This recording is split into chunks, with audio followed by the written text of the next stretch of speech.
అప్పుడే నీ బిడ్డ చచ్చిపోతాడు.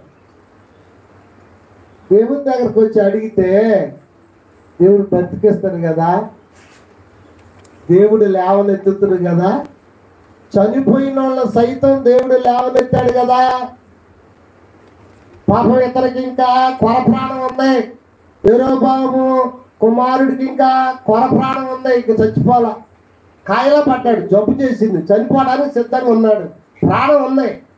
మరి దేవుని దగ్గరకు వచ్చింది, దేవుని దగ్గరకు వచ్చి అడగాలనుకుంటుంది, మరి అడుగుతుంది, వచ్చింది, ఎలా వచ్చింది అనేది దేవుడు చూస్తున్నాడు. హల్లెలూయా. చూసారా, దేవుని దగ్గరకు మనం ఎలా రావాలో కూడా దేవుడు చెప్తున్నాడు. మనం మారు వేషాలు వేసుకొని దేవుని దగ్గరకు వచ్చి మనం ఏదో గొప్పగా అడిగితే దేవుడు ఇయ్యకపోను నష్టం.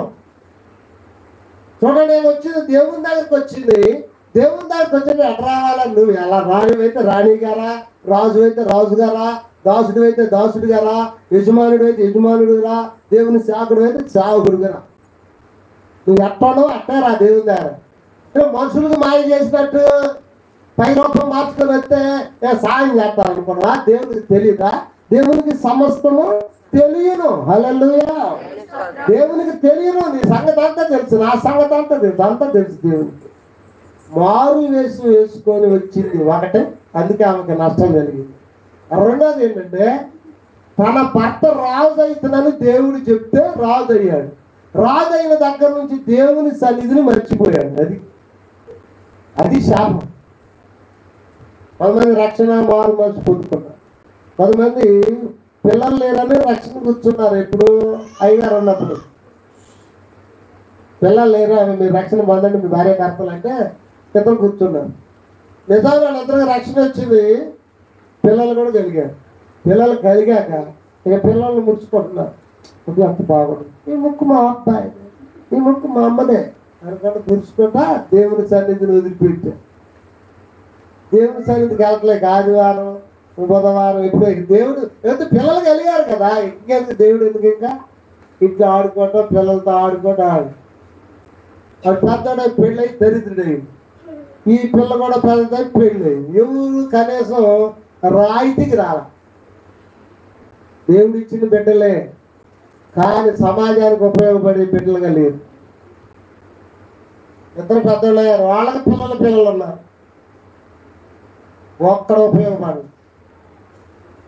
అంటే దేవుడు ఇచ్చిన దానిని మనం ఏం చేయాలంటే అది ఆ దేవుని సన్నిధిలో మనం కనిపెట్టుకుంటూ ముందుకు వెళ్తూనే ఉండాలి. ఆ దేవుడు చెప్పాడు రాజు అవుతుంది, రాజు అయిన రాజు అయ్యాక ఏం చేయాలా, దేవుని స్తుతించుకుంటూ దేవుని యొక్క సేవకుడిని ఏం చెప్తే అది చేసుకుంటూ ప్రార్థన చేసుకుంటూ ఉంటే నీకు ఈ పిల్లడికి ఇప్పుడు ఈ జబ్బు వచ్చేదా? జబ్బు వచ్చి అన్ని వైద్యులన్నీ తిరిగాక అప్పుడు భూత వైద్యులు అన్ని చేతబడులు అన్ని వెళ్ళి చివరికి ఇక దేవుడు గుర్తొచ్చి అప్పుడు తనకు కూడా రావడానికి కూడా మొహం చల్లక భార్యను పంపించింది. హల్లెలూయా. అంటే దేవుడు ఇక ఏం తెలియదు అనుకుంటాడు. పాపం మనుషులు ఇలా అనుకుంటారు, దేవుడికి ఏం తెలియదు అనుకోరు, దేవుడికి అన్నీ తెలుసు. వచ్చాక అమ్మా నువ్వు మారు వేసుకుని ఎందుకు వచ్చినావు తల్లి, నువ్వు లోపల రమ్మా, బయట ఎందుకున్నావు, లోపల రా, నీకు ఒక కఠినమైన మాట నీకు చెప్పాలని ఉంది. అదేమిటంటే ఇగో కాబట్టి నీవు లేచి నీ ఇంటికి పొమ్ము. ఇంటికి వెళ్ళమ్మా, ఇక్కడ ఏం దొరకదేగా, నువ్వు ఇంటికి వెళ్ళు, నువ్వు వచ్చిన మాట చెబుతాను. ఏంటంటే నీ పాదములు పట్టణములో ప్రవేశించినప్పుడు నీ కుమారుడు చనిపో. నువ్వు ఇంటికి పోతే నీ పట్టణంలో వెళ్ళంగానే నీ కుమారుడు చనిపో.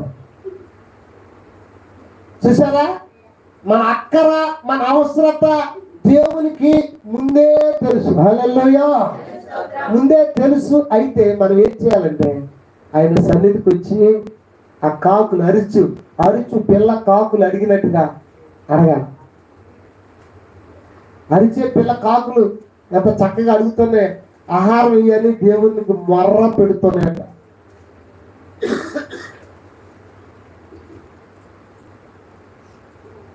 ఎంత చక్కగా మొరపెడుతున్నాడు.